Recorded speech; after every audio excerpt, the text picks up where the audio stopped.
And Fauci's been quoted as saying that. You want to get to drop their ideological bullshit and get vaccinated. That's what he said, remember? Yeah. I mean, it's a psyop.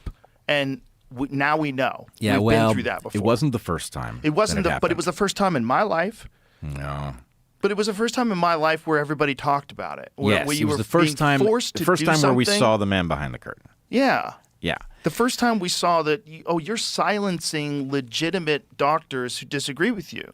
And you're trying to take their licenses away. You're getting them kicked. You're having this intelligence agencies be involved and getting these people from Stanford and MIT, you're getting them kicked off of Twitter because they disagree.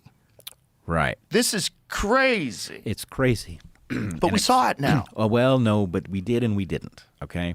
Some of us saw it really clearly. Most people, they think COVID happened. That was unfortunate. I'm a little scared about the shot I took or whatever.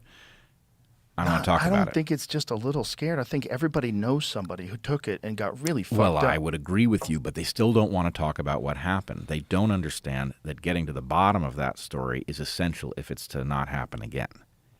Right? And, there are hints of it all over the place. It's happening again. And I don't know if you saw Bobby Kennedy coming out in favor of Ozempic yesterday. I have a nuanced perspective on Ozempic. Okay. I think people are they move with momentum, and that momentum, if you're living a disastrous life, is very difficult to reverse. It's very, very, very difficult to reverse. And food is one of the most unique addictions in that it's one that you have to moderate, but you can't quit.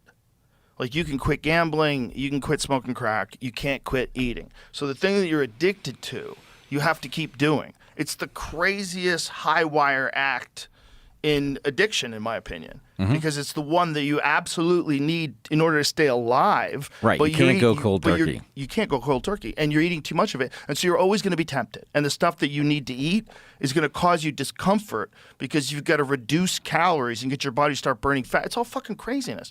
If you can give someone a little boost, I don't think there's anything wrong with that. I think it should be managed with the understanding of your weight, and that it can also be managed with other peptides that could diminish the disastrous results of bone loss and muscle loss, which is a significant portion loss of what. But according to Brigham Bueller, who runs a compounding pharmacy and understands this, he's like, it's very dose dependent. He goes, and pharmaceutical drug companies make more money if the dose is larger.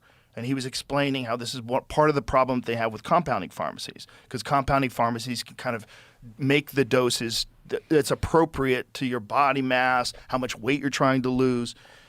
But that for regular people, no, God damn it, clean up your diet, go to the gym, cut the shit. But for someone who's really struggling, who's 500 fucking pounds and can't stop eating, that at least kills your appetite. And it'll allow you to get to a healthy form. And then maybe through therapy and maybe through something else, or maybe just the momentum of now being healthy will allow you to keep the weight off and then slowly get off this stuff. The problem is, I think you're supposed to stay on it, right, which is kind of crazy. And it is essentially a type 2 diabetes medication, right? Yep. Which, if you know anything about type 2 diabetes, a lot of it, it could be a product of too much sugar consumption. Yep. It's a weird one, right? You eat too much sugar and then eventually your body's like, oh, we're fucked. And that would make sense, that a medication that would control your appetite would help you in that regard. Yeah, I just don't think it's a safe drug. And, it's one thing if you're talking about somebody who is many hundreds of pounds overweight. You're talking about somebody who has a dire situation and engaging a dangerous drug. Or even like 70, 50, 60 pounds. Someone who's feels helpless. Well, it depends. It's just hard. A drug that you're meant to be on for the rest of your life? No, I don't know if that's true, though. Like, if you just get off it, then you have your appetite, but now you have a body that weighs 200 pounds instead of 350 pounds, and you're motivated to do it. Like, we can't hold your hand. Let's put it this way. But if you can get you to the healthy dance. I think it's another experiment, and that's the problem. It's another experiment. But here's what's not an experiment. Yeah. be fat as fuck, die young. Sure. That's not an experiment. No, like I agree. that's a fact. I agree. On the other hand, nothing that doesn't come from pharma is considered a potentially legitimate approach. Okay. So what is the other legitimate approach to massive weight loss for something that someone who has an absolute addiction to sugar and carbohydrates? All right. Well, I would say there is a tremendous amount of potential value, not just in terms of things like weight control, appetite reset, and all of that, but in terms of all kinds of chronic health conditions from fasting. There's a small body of literature on it, which should be much larger. There's lots of stuff that your body can't do if it's in the same cycle that it's usually in, that it can do when you break that cycle.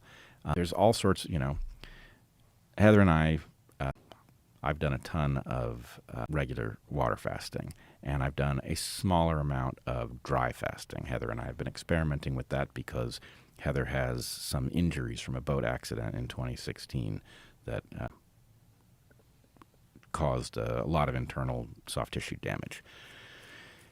Dry fasting appears to trigger autophagy. It appears to reset things about the gut. I think it can do it in both directions, but what we need is a better understanding of how it is that you deploy it. And we need to get people past the false sense that they have that they're actually taking their life into their hands if they try this. Do you know anything about it? Well, I do. And I definitely think there's some benefits to fasting, and especially particularly intermittent fasting. I think it's a really good way to eat. It makes you feel better. Yep. It gives your digestion a break. The problem is it requires discipline. And this is where I think I'm leaning in this direction of drugs can help. Now, look, I'm not a big fan of everybody being on SSRIs, but I personally have friends that were severely depressed and suicidal, and they got on SSRIs, and they felt better, and they got their life together,